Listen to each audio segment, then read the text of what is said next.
Our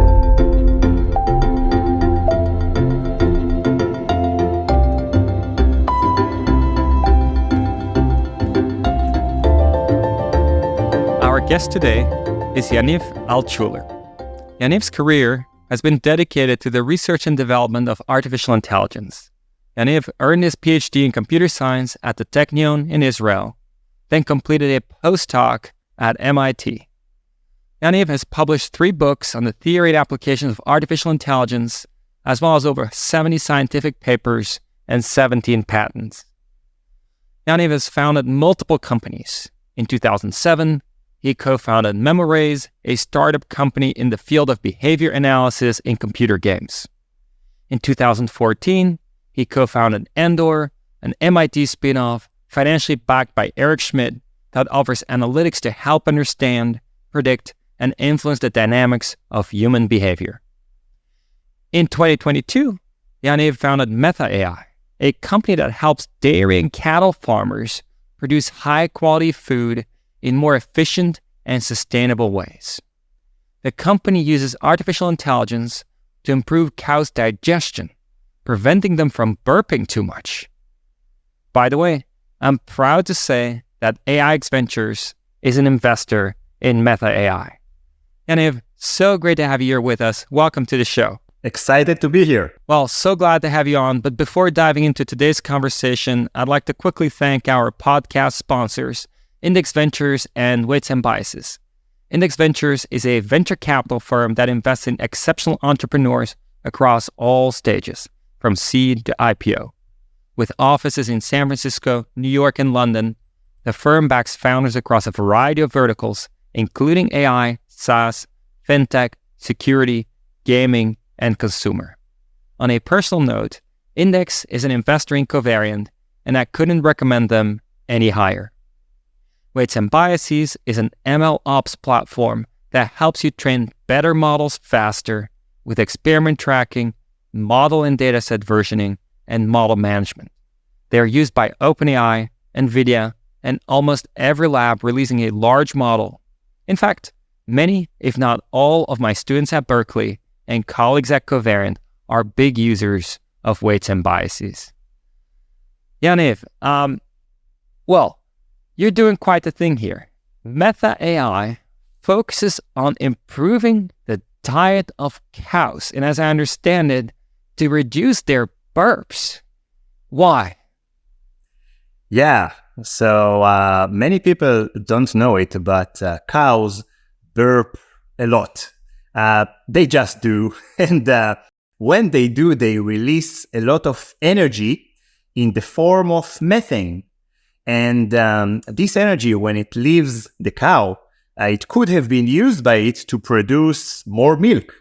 And just talking in numbers, we're talking about an annual 20 billion worth of additional yield that the global dairy farmers could have enjoyed from if this energy stayed inside the cow. So not only do we have this potential 20 billion that we lose because of this wasted energy, but this methane that is being emitted is also one of the largest sources of carbon emission to the atmosphere. You can think about it as driving a car with a hole in its fuel tank.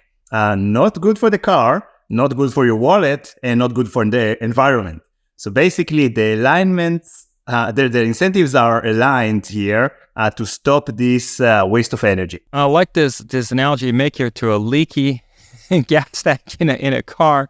You're wasting energy that the cows have inside them that they're not putting to good use. $20 billion, it's amazing. You said a substantial fraction of carbon emissions. Can you put a number on that? Yeah, there is actually a fascinating McKinsey report saying that if you treat all the cows as a country, it would rank as the second most polluting country. So there would be China, Cowland, US, Russia, and then all the rest. It's around 18% of carbon emission, more than cars.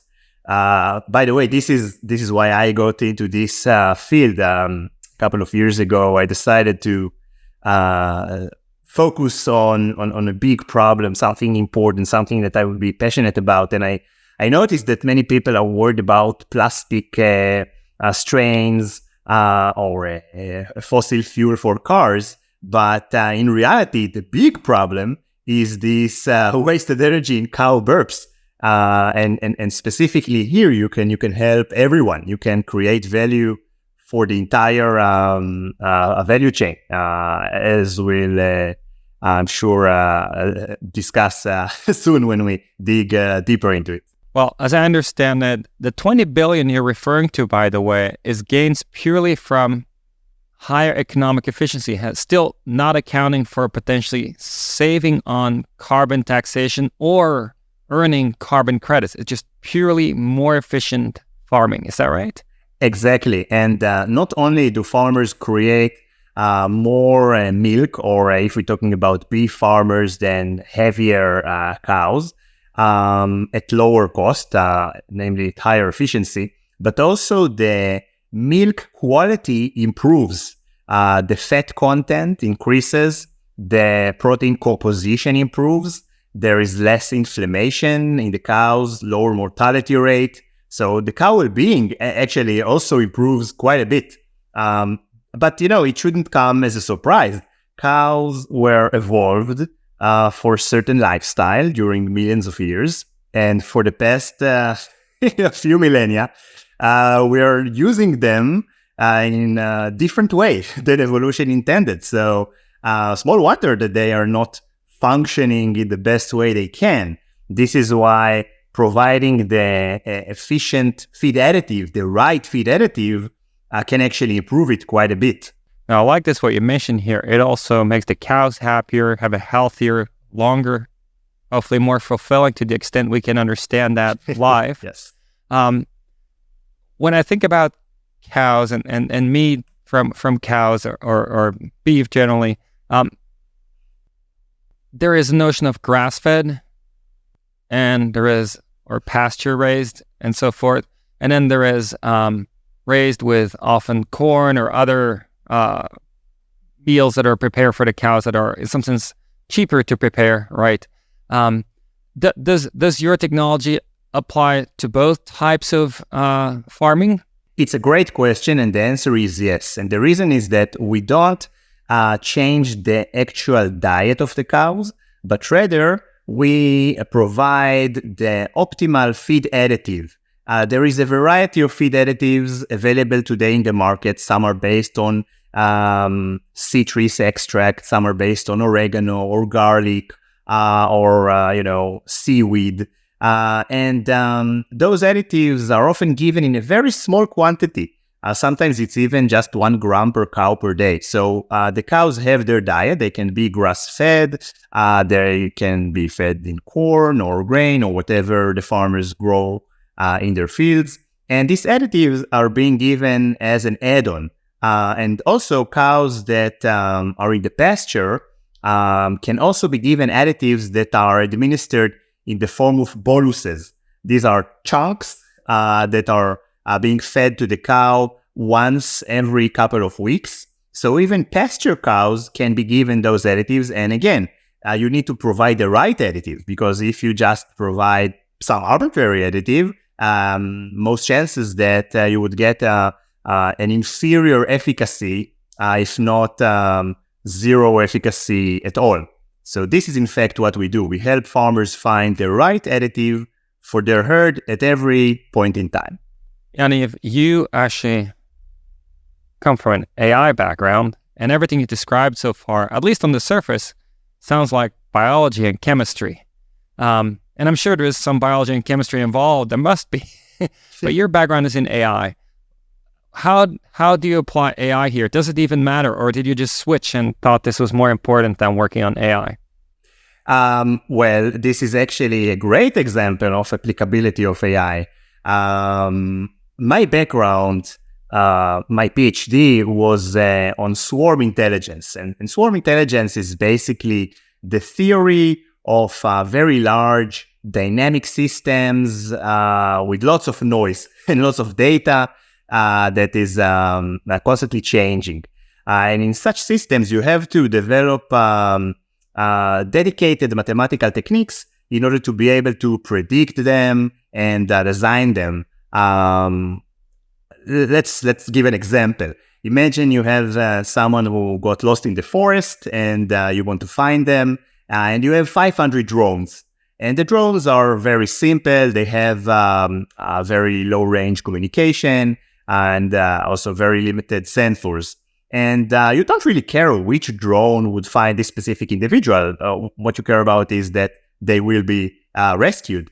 And you can also assume that some drones would malfunction. And if you really want to take it to the next level, let's also assume that some would go rogue.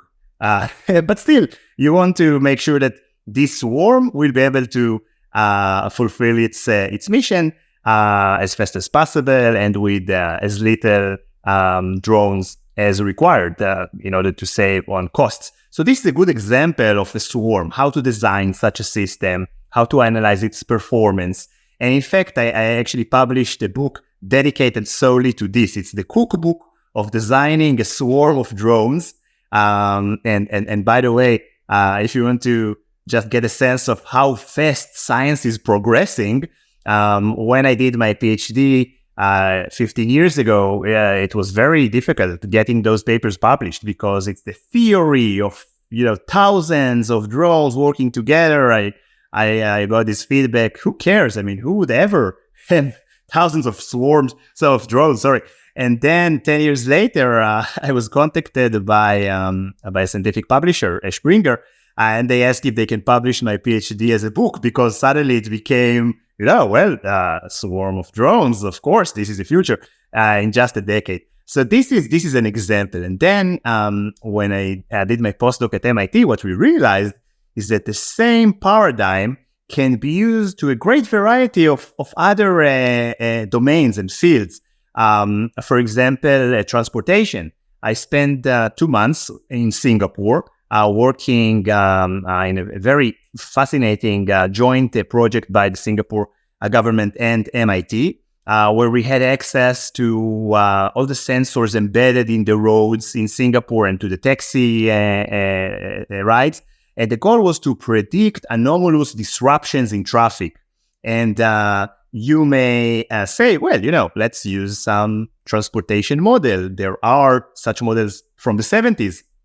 But in reality, if you really want to be able to cope with anomalies, you should take a purely data-driven approach. Assume you know nothing about transportation.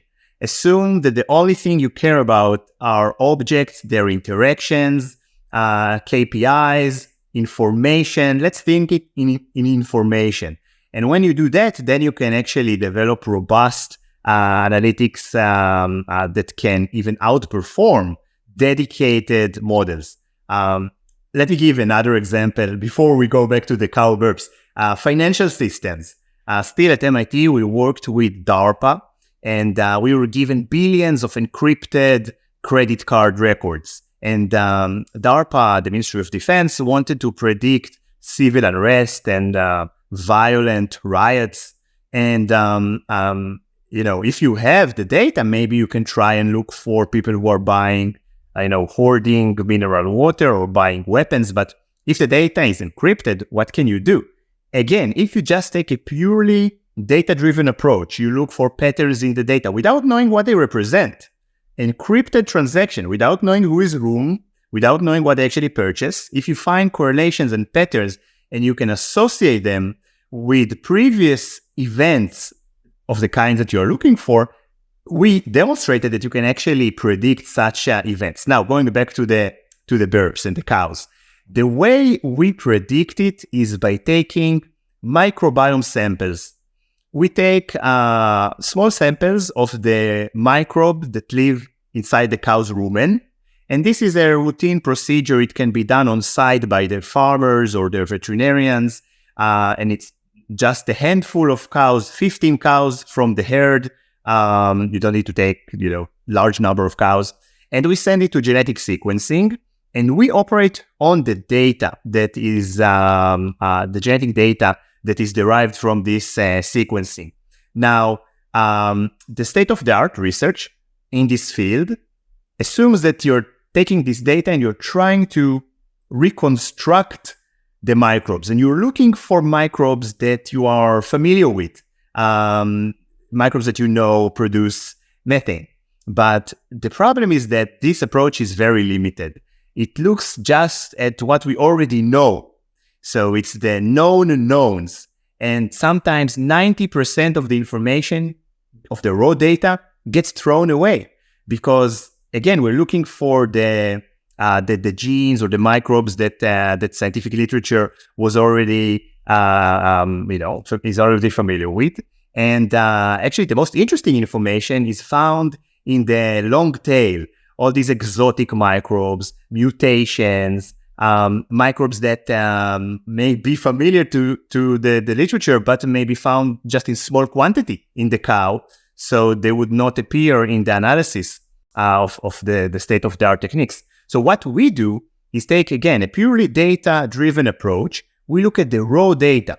We look at raw segments of nucleotides, and we detect patterns and associate them with which additive would work and which additive would not. So in this sense, the same techniques that we applied over the past decade to homeland security, to cybersecurity, to financial system, to transportation, now we're applying it to, we can call it microbe intelligence, analyzing genetic material in microbes and being able to detect patterns and correlations that are indetectable otherwise. Well, sorry, it came up as a very long answer, but... Hey, I love it. It's a great story, and it's a big part of what I personally like about science is that often you can work on something that is so fundamental that the progress you make has impact across so many fields that are seemingly not related at all. And in your case, credit card transaction, looking for civil unrest that might emerge, all the way to microbiome analysis. Now, when you do this, a lot in AI is driven by both the way you analyze it, but also data itself, of course. Do you reference the literature still, or are you able to do this with just the data you collect yourself? And then do you need data of maybe the amount of emission? Like, do you need some kind of output rather than just an input in this model? Again, great question. And we have actually spent the last year building the world's largest data that contains sequenced microbiome of cows and direct measurement of methane emission. We worked with 20 farms, and in each farm, we had a group of several dozen cows who were given a treatment for each different additive, as well as a control group. And we literally had a team who woke up at 4 a.m., took this very accurate methane detector, went to the farm and measured the methane emission from each of the cows on a weekly basis. So for several months. Wow. Yeah, each of these cows were measured, and this sensor basically sniffs the burps of the cows. Uh-huh. It looks as funny as it sounds, and it doesn't touch the cows, so the cows are not bothered by it, but it senses, it sniffs the airs, and it takes a reading every 2 seconds, sends it to the cloud, and then we have a very detailed, rich data set that we can then use in order to analyze the methane emission of the groups. And we can then see if the additive actually worked or not. We can normalize it by the control group, because sometimes the weather changes, and then all the cows emit a lot of methane because it's suddenly much hotter. But when we normalize by the control group, we can see if the additive still had an effect or not. So yeah, we had to collect this data so we can train the system. But now that we have the data, we are, by the way, going to publish all of it and also make it accessible online for researchers who would like to study it.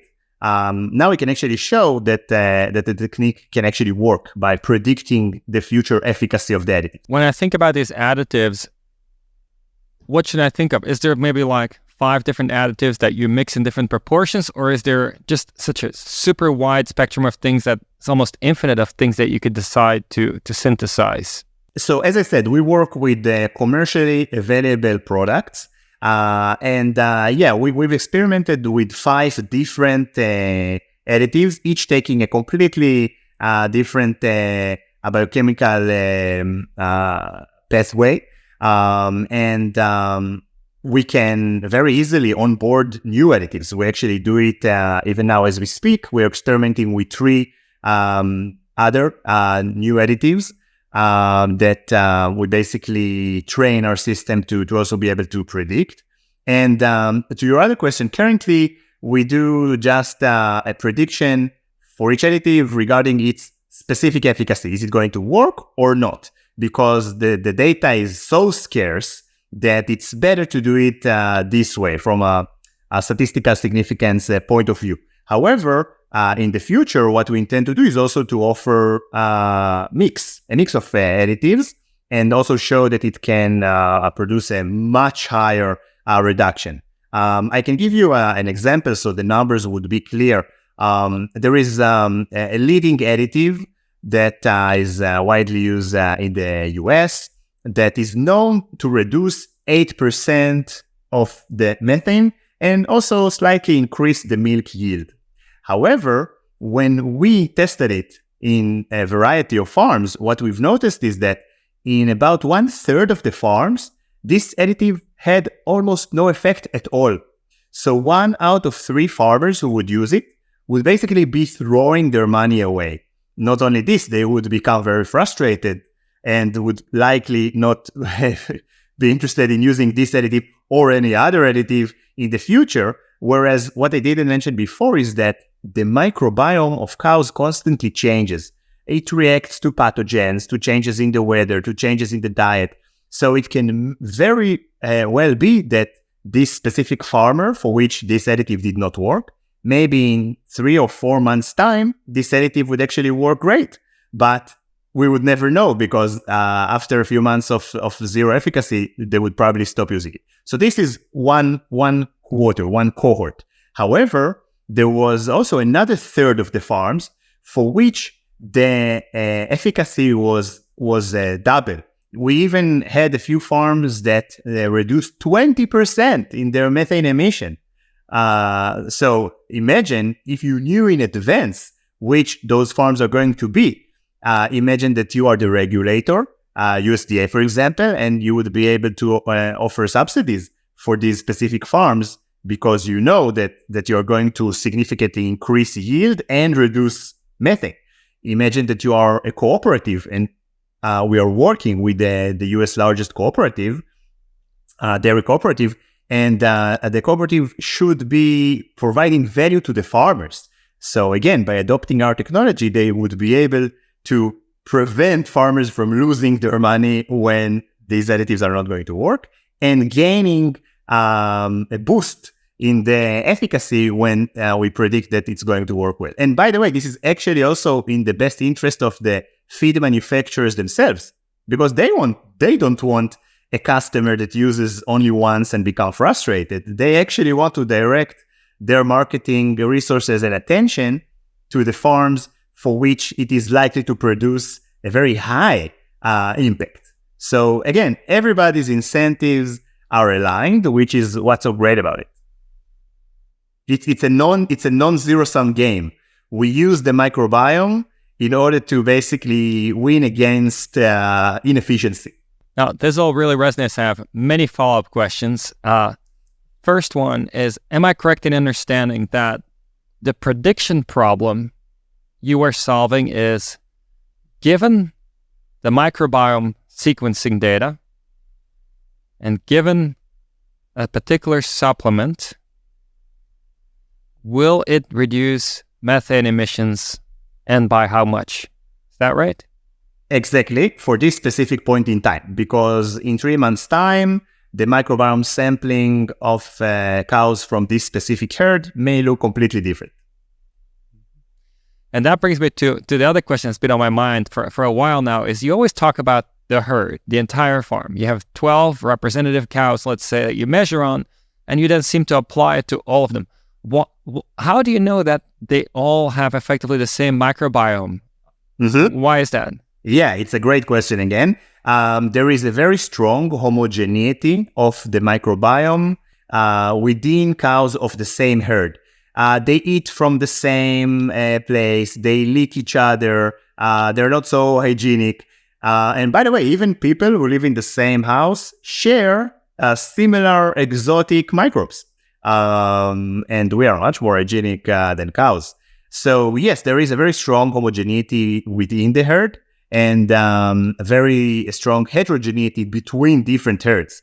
And by the way, just to validate it, when we conducted our trials, the microbiome that we took came from cows that were completely different cows than the ones whose methane emissions were measured.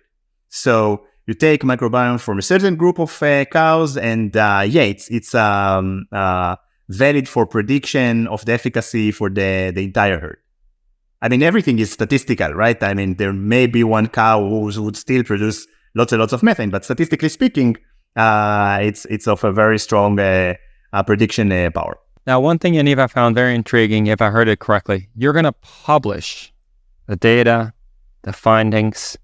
I mean, this is something you worked on for a long time, a lot of effort, investment went into it. You're going to publish it. How do you keep an advantage as a company? How do you, Meta, as a company, I can see how that helps, but how do you as a company make sure you're also doing well? Yeah, well, first, everything that we're going to publish is also covered by patents that are filed beforehand. And secondly, the reason that we published, first, we believe it's the right thing to do. And, at the end of the day, you want your reputation to be as best as possible. And in this specific field, we claim to reduce methane, so it's, I think, in our best interest that all the data will be out there, publicly available for further analysis. I think it actually serves us well. But you mentioned before carbon credits and carbon taxation. And in order to be able to claim a higher, it's called ERF, emission reduction factor. It's basically a license to issue carbon credits at a much higher throughput than other approaches and techniques can do. In order to claim this, the leading carbon agencies, specifically Vera, requires you to publish your technique in a peer-reviewed scientific journal. Again, because this field can benefit from any rigorousness and any clarity and data availability as possible. So this is what they require, and I can see the logic. So this is what we're going to do. We're going to publish it and also make it accessible at MIT. By the way, as long as we're mentioning this, we are now discussing a significant collaboration with the Dairy Farmers of America. It's the US's largest cooperative. And one thing that we are negotiating with them is a funding that would allow us to set a small research activity joint to MIT and the Dairy Farmers of America, where the microbiome data would become available to researchers who are interested in other topics, not just methane reduction, susceptibility to disease, various other kinds of additions or optimizations that can be done. And at the end of the day, we're talking about microbes. It's not specific to methane. It's not even specific to cows. These are microbes, and they share genes with other microbes that maybe human microbes or soil microbes. So I believe that we can lead to a much larger breakthrough here. Of course, as a startup company, we have to focus on one thing and do only this and do it well. But, if we can help the scientific community, why not? That's beautiful. And I mean, there's a lot going on in the microbiome space in the last few years. And it sounds like the opportunities are tremendous. You mentioned humans. as, maybe in the future, some of your studies could improve supplements for humans so they get better microbiomes? Is that something that's already on your mind? I realize you're right now as a company focused on dairy farmers and cow farmers generally, but in your mind, do you have a vision for what it could do for humans? At the end of the day, what we produce is microbiome markers. So it's like a biomarker, but not from the DNA of the cow or the human, but from the DNA of the microbiome. So biomarkers are often used in human medicine, deciding which specific treatment to give in oncology, patient selections, in clinical trials. It's of great use. And we're actually already working, this is my MIT hat, speaking now, already for the past couple of years, I've been in discussions with researchers in specifically this field. So I'm aware of the contribution that a new technique in the development of biomarker from microbiome can produce. It would be great to see this happening, of course, as long as, it's something that doesn't stand in the way of what we as a company should be focused on, which is, doing what we are intended to do, which is increasing yield, reducing methane emission, and creating a business out of it. Is it fair to say you're open for business if there are farmers out there that want to benefit from this? They can reach out to you and they can get going? Yeah, of course. Just a couple of months ago, I was in Nashville, where I attended the annual gathering of the Young Farmers of America. And I met farmers who are seeking innovation. It was great to speak with them. We actually had a focus group where about 20 farmers, some of them from huge herds that, 4,000, 20,000 cows, huge herds, attended our focus group. And basically what I told them was very simple.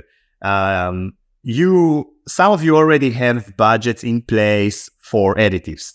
And working with us, we can optimize your use of additives. After you pay us our fee, I can show you the numbers. You would still be making so much more milk that you cover what you pay us, and much more. But not only this, we also create a completely new revenue stream for you, because your cow's burps are actually an asset that you just throw away. Let us help you monetize this asset. There are entities, companies who would love to pay you for reducing your cow's burps. So let us help you monetize it. We'll take our fee. And suddenly you have a completely new revenue stream in addition to the increase in yield. So we already are discussing with some of those farms, and we're actively looking for more farmers who are interested to join our journey. So yeah, by all means. Another thing on my mind, Yaniv, is that methane, as I understand it, is the gas that powers gas stoves and central air heating systems in many places in the US and probably other places in the world. It seems like an alternative would be to try to capture the methane and sell the methane. Say like, okay, the cows produce milk, but also produce methane, and we sell the methane. Is that just not reasonable to do? Is it just not the most effective use of the methane? What's the reasoning to go one way or the other? So the cow actually produces methane from both ends. From the rear end, you can actually capture it. And many farmers actually do just that. They sign the long-term agreements with energy manufacturers who harvest the cow's dongs and then produce methane from it and use it to power turbines. So yeah, unfortunately, this end of the cow produces about 17% of the methane.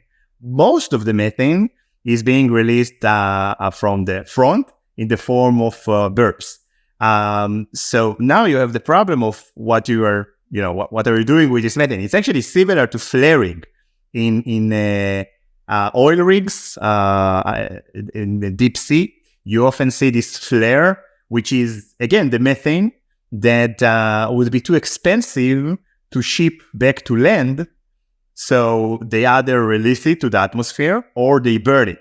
So they prefer to burn it because it's less polluting. You turn it to carbon dioxide, which is much less potent than methane. Unfortunately, you cannot do it with the cows. Although I imagine that it would be probably amusing to see the cows. It's like they become dragons. You would light their burps on fire, but I don't think that it would be feasible, and I also don't think that the cow would appreciate it. So you have to somehow trim it in source, prevent it from being produced. Got it. Let's take a step back.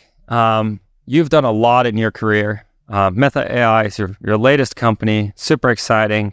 But you've done many things before.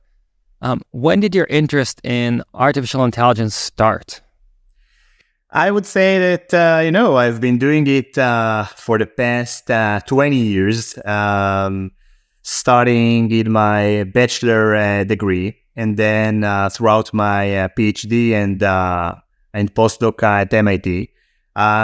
It fascinated me from the very beginning. I also worked during my PhD. I worked at IBM machine learning research group. So I always kept in touch with AI and machine learning, both from the academic aspect as well as from the more industrial side.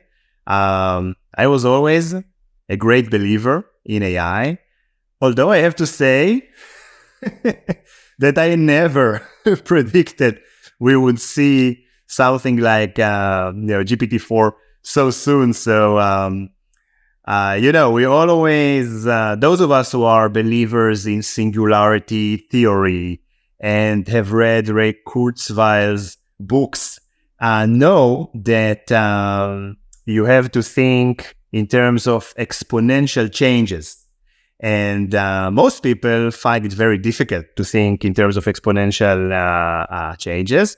And we, the scientists with the PhDs, always tell ourselves, we are different. We understand what an exponent is. We can understand what exponential changes mean. And still, I think it caught us or most of, at least me, by surprise. The velocity of change, the rapid pace that AI has been accelerating over the past year was, as exciting as it was surprising and a little bit intimidating. But still, I think it's more exciting than intimidating. So I am looking forward to see what the future holds, and I'm going to do my best to help continue promote this field and try to make it not just stronger and more potent, but also as ethical as possible. One thing you mentioned there was the large language models doing so well as of recently, right? These models are next token prediction models. In principle, you could train such models on your data too. You have sequences. You could train a next token prediction model, hopefully from that learn embedding spaces or something similar, from which you might be able to extract interesting things that just from pure supervised learning might not be enough, and combine it with this unsupervised next token prediction task. What do you think? You have a data problem here. There are attempts to take genetic information from microbes and ignore the semantics. Basically, what's the state of the art is dividing it to k-mers. For example, a six-mer would be a sequence of 6 bases, and then let's look at all the possible 6-mers. Look at their distribution and so on. The problem is, just run the combinatorial equations in your head and see that it explodes very fast. You have to stop at around 6 because then the number of features or the number of tokens becomes so large that you simply don't have enough data. Even if you take the Human Microbiome Project, which is the largest study of microbiome to date, and I actually downloaded all of it through MIT. I actually have it accessible on my laptop. Take all this data. It's tiny compared to what you need in order to take this approach. So large language models are available today because companies like Google, Microsoft, and others have access to the tremendous amount of textual information that is available today on the web. And what we have in the microbiome is the tiny fractures, orders of magnitude smaller than what would be required. So this approach would actually not work. In addition, it would just predict the next token, which is not necessarily what you want. What you're interested in is not let's predict the next token in the DNA, but what does it actually mean? Is this sequence of DNA associated with this property or not? And on top of this, this is not exactly how microbiome sampling works. It's not that you get this string of DNA material. What you get is they take the microbiome sample and then they shatter it, both mechanically and with enzymes. It's called the shotgun sequencing. You get this, eventually, you get this soup of between 100 and 150 long strings, and you don't know which came from which microbe. So even if you try to predict the next token, you would only be limited to these 100 to 150 long strings. So this would be the limitation on your prompt, so to speak. So many problems in applying this approach to genetic information today from microbiome. Yeah, many challenges. It does seem like the biggest challenge is the amount of data, the way the data is collected. I do agree that it's not enough to predict the next token in the sequence. In text, that's often the only thing you need to do. That's the response. But that seems less of an issue because you might still learn a great representation that can be used to more efficiently than learn the thing you care about, the function and so forth. But the amount of data seems like it's a real bottleneck right now. Also, the quality of the data seems limited with that shotgun approach. It seems to really limit it puts noise in your data effectively, it seems. Shortening the sequences. It's like you take the internet and instead of training a large language model on internet text, you parcel it up in small pieces and then train it, then you never get long context windows. And that the long context windows, at least in language models, are what give you often the magical effects of, really understanding what's going to come next, because you look at the past 1,000 tokens, but if you shotgun approach it, you're not going to get any of that. So it seems like the measurement, the data collection might need to change and or drastically scale up to get the same opportunity. Yes, or you use a different approach, which is what we do. That is just taking those bits and bits of information and looking for correlations among them. A small functional units that appear together in a way that we can mathematically prove to be too coincidental. And because you do it all analytically, suddenly you can do things that are unimaginable if you just do it in a robust LLM style manner. Mm-hmm. You mentioned your AI journey started in your undergraduate, through PhD and through now. But what we haven't talked about is that you actually started 2 other companies in that process. You started Memoraze in 2007. You started Endor in 2014. Before then, now recently starting Meta AI in 2022. Let's start with Memoraze, 2007. I mean, to me, it's amazing because back when I was working in AI, back in those days, I was like, man, this thing doesn't work yet. It seems like it's still an academic effort, but you found a way to start a company that is actually doing something with AI in real world and games in 2007. What were you doing and how do you decide to do it? Yeah, in retrospect, I think the story is a bit exotic, to say the least. I was in my grad school studies, working on my PhD, and I had this childhood friend who was very much into gaming. He was actually the head of the National Association of Game Developers. And when we were kids, we used to play first-person shooters.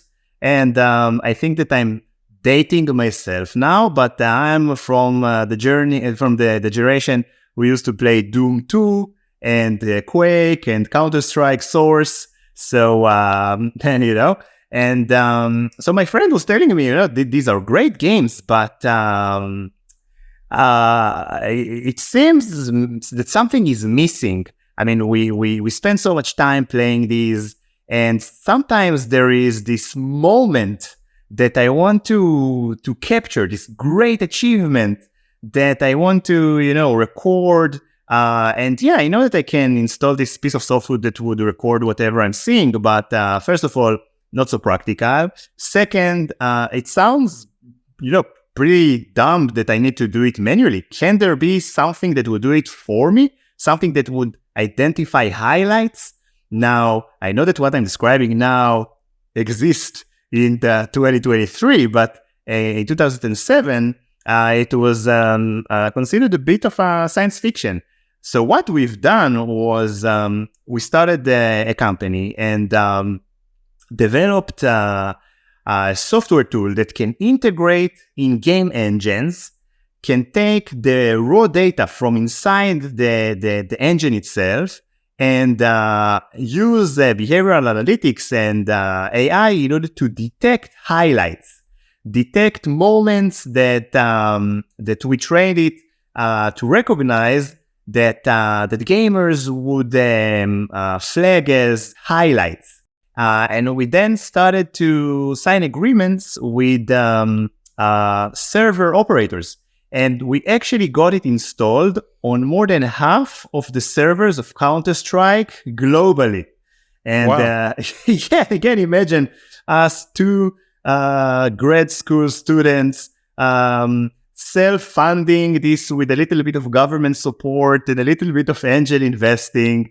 Got it to be installed on half of the world's Counter-Strike servers. And we didn't have Amazon Cloud, so we had to build our own small server farm to render all of these moments back into video, which caused all kinds of interesting challenges. For example, the apartment that we rented became super hot. So just our electricity bill for the AC was a major component of our burn. And I remember that we bought like 8 huge fans, and the entire apartment was the wind from these fans, just to cool the computers that we stacked to render these events, and then upload them back to YouTube and send the link directly to the game. So you as a gamer would be sent a link directly to the game telling you that somebody who just shot you wanted you to see it from his point of view, and we rented actors, and all of this thing was happening automatically. It was amazing because we actually liked using it. We were users who developed this product. And we actually signed commercial contracts with this small MMORPG from Korea. And then we suddenly got approached by EA. So Electronic Arts is contacting us, asking if we want to deploy this new technology in one of their games. I think it was Battlefield Heroes. So we were all so excited. But then we got hit by the 2008 crisis you could not raise, and we were this scrappy business working from this super hot and windy apartment to begin with. So eventually, we had to shut down the operation. Did you put it all in open source somewhere just in case somebody wanted to still play with it? Yeah, it was actually part of the source engine. I don't know if people are using it now, but yeah, in theory they could. And yeah, we have actually self-funded the last year. Because you have to have skin in the game and you have to put your money where your mouth is. I still believe it to be the case until we ran out of funds. So we went back to school. Back to school. Yeah, to finish the PhD for me. And my friend took a different path, but also, to pursue his more conservative, not conservative, sorry, but more, his previous desires. But then from finishing your PhD, you ended up doing a postdoc at MIT. And then you have a spin-off from what you were doing there, Endor. What is the product Endor was building at the time? Where is it now? And I think it's worth highlighting, it was backed by Eric Schmidt, former Google CEO. So quite a big name to get funding from as you spin a company out of a university. Mm-hmm. Yes. Endor was basically the commercialization of what we developed during my postdoc. Everything I described before, the ability to work on intelligence and data and predict riots and other things, to work on financial information. We decided to commercialize it. We signed an agreement with MIT, so we had exclusive license to all the technology. And we built a product that it was intended to take this set of tools and algorithms that throughout my postdoc were implemented on a case-by-case basis and required me or the researchers who were working with me in order to basically get it to work. So turn it into a product. We took it halfway, I would say. It was this product that required a heavy high-touch support and a very strong last mile data-wise effort. But it worked. It worked in the sense that we use it to help MasterCard and its affiliates worldwide optimize their marketing campaigns, actually getting tripling the amount of conversions. And we worked with the leadership of Coca-Cola and Walmart. We worked with several ministries of defense in the US, other places, because again, it was this magic machine, so to speak, that you install on a very, very strong server or online if the data is unclassified. And you can suddenly solve the hardest problems for your customers. We were, I think, we could have eventually transform it into this automatic product, I believe. But then we got hit by COVID. I don't want it to sound as an excuse, but we had significant commercial agreements already in place, and suddenly the whole world got shut down, and who knows when it's going to go back. So we tried to continue and see what's going on, but eventually agreed with the investors to just unwind the company. I hope that at least the technologies that we develop there and our work with our customers maybe have helped our partners to improve their ability to analyze data or to understand data. I love the stories here, Yaniv, and how openly you're sharing like your personal path here.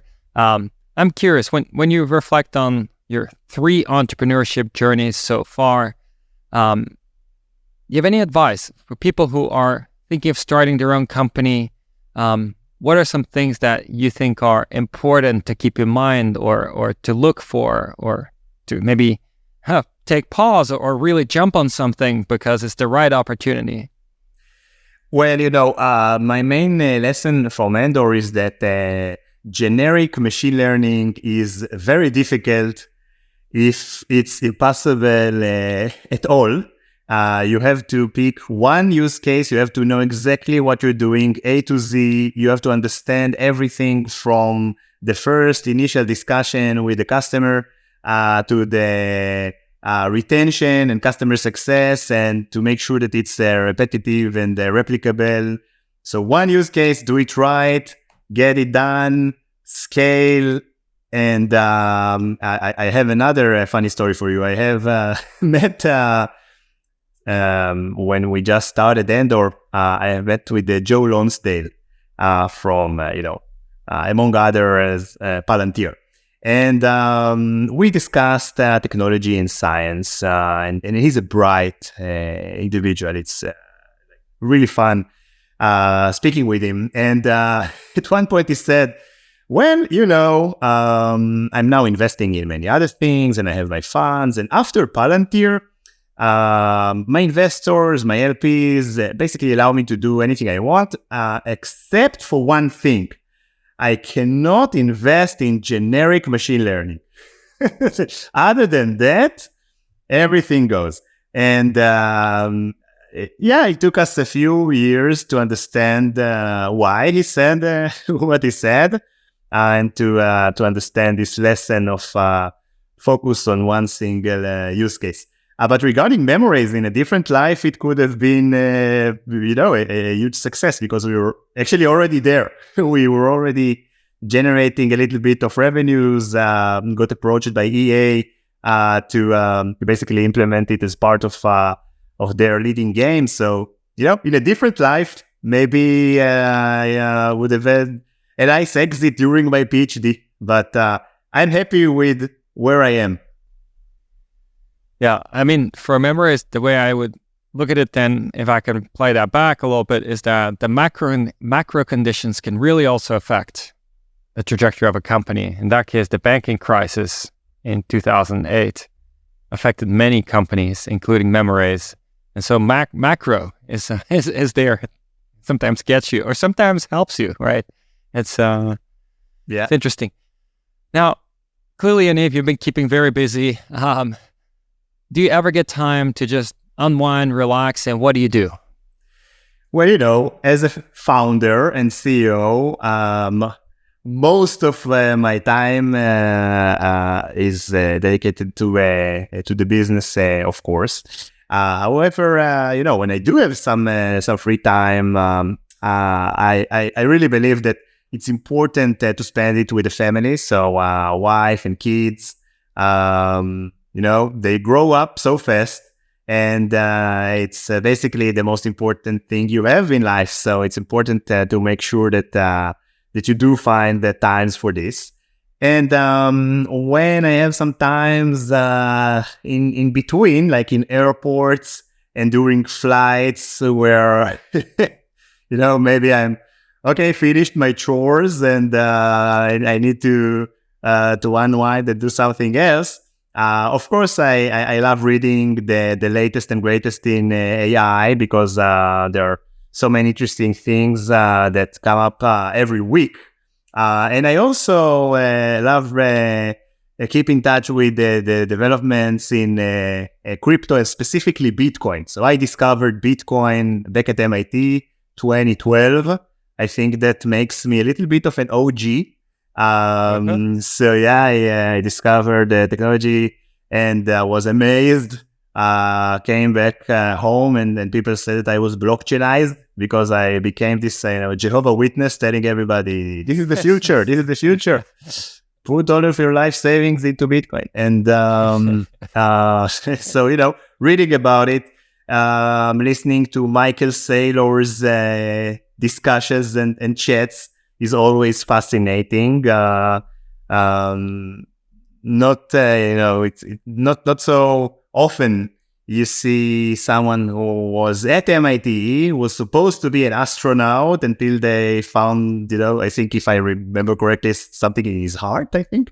Started 2 companies, $2 billion companies, and then discovered Bitcoin, went all in, and then started Saylor Academy, decided to give everything, like give the best education for free to everyone in the world.